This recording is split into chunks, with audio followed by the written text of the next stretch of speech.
Assalamualaikum warahmatullahi wabarakatuh. Kami dari kelompok 3 akan menjelaskan hasil presentasi kami tentang lokasi produksi yang beranggotakan saya sendiri, Anissa Fahira, Fitri Nur Hidayah, dan Sri Ayu Samia. Yang pertama kali akan dijelaskan oleh saya sendiri. Pengertian lokasi produksi. Lokasi produksi adalah posisi keberadaan suatu aktivitas produksi di tempat yang sesuai dengan ruang lingkup bentuk bisnis tersebut.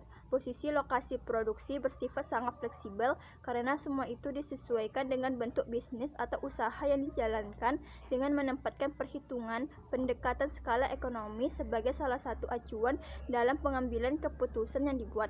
Penempatan skala ekonomi artinya dilihat dari segi nilai ekonomis, namun ada juga ukuran lain yang non-ekonomis seperti kondisi dan situasi masyarakat, alam, dan stabilitas politik di tempat tersebut.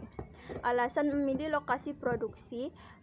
Beberapa perusahaan dalam memilih lokasi produksi sangat mengedepankan berbagai banyak pandangan, dan setiap pandangan tersebut memiliki berbagai alasan yang bersifat rasional, baik dilihat dari segi pandangan internal maupun dari segi eksternal.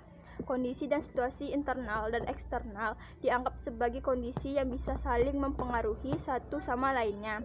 Masalah-masalah yang dihadapi industri dalam memilih lokasi ialah: yang pertama, dekat dengan sumber material; yang kedua, dekat dengan pasar; yang ketiga, mudah mendapat tenaga kerja; yang keempat, mudah fasilitas transportasi; yang kelima, mudah memperoleh air; yang keenam, sikap pemerintah setempat dan masyarakat. Sekian penjelasan dari saya. Selanjutnya akan dijelaskan oleh Sri Ayu Samia. Baiklah, selanjutnya bagian C, yaitu faktor-faktor yang dipertimbangkan dalam memilih lokasi produk. Untuk pemilihan lokasi sebuah usaha atau bisnis, ada beberapa hal yang harus dipertimbangkan, terutama untuk apa yang akan dipergunakan nantinya. Berikut ini adalah faktor-faktor yang harus dipertimbangkan sesuai keperluan perusahaan. Yang pertama, lokasi untuk kantor pusat; yang kedua, lokasi untuk pabrik; yang ketiga, lokasi untuk gudang; dan yang keempat, kantor cabang. Namun jika kita memberikan penafsiran secara lebih dalam, maka pertimbangan tersebut menjadi jauh lebih penting pada saat suatu bisnis melakukan ekspansi, yaitu pembukaan kantor cabang pembantu dan pembukaan kantor kas. Pembukaan dua kantor ini menjadi kesan kuat bahwa kemampuan ekspansi suatu perusahaan telah begitu baik dan memiliki nilai tambah di mata para konsumen dan juga kepercayaan kepada para mitra bisnis seperti perbankan dan para pemasok. Oleh karena itu, pemilihan lokasi juga mampu memberikan pengaruh besar pada penjualan produk perusahaan nantinya. Di dalam perencanaan terdapat kedudukan perusahaan, tersedianya sumber tenaga kerja yang harus dipertimbangkan dalam berbagai segi, yaitu A. Jumlah, tingkat keahlian, umur, dan jenis kelamin tenaga kerja yang tersedia. B. Tingkat biaya upah atau gaji dan tunjangan. C. Tingkat pengangguran di daerah-daerah yang dipertimbangkan. D. Ciri-ciri ketenaga kerjaan. E. Ada tidaknya serikat-serikat pekerja. F. Tingkat pemindahan penduduk. G. Pengaturan pemerintahan tentang ketenaga kerjaan yang mungkin berbeda di daerah-daerah yang berbeda. H. Ada tidaknya perusahaan pesaing. I. Besar kecilnya pengaruh kelas di daerah yang bersangkutan. Dan J. Kadar premanisme di daerah bersangkutan.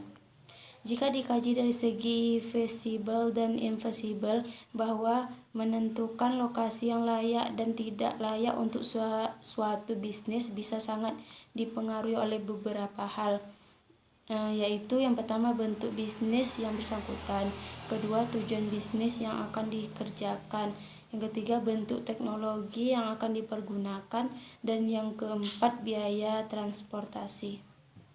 Assalamualaikum warahmatullahi wabarakatuh. Baiklah, saya Fitri Nur Hidayah akan melanjutkan materi yang keempat, yaitu D. Beberapa metode pemilihan lokasi.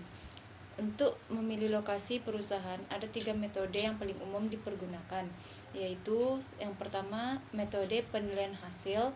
Metode ini biasanya juga dikenal dengan metode hasil atau value, karena dalam metode ini pembahasan pada segi market, material, employer, dan peran transportation menjadi penting.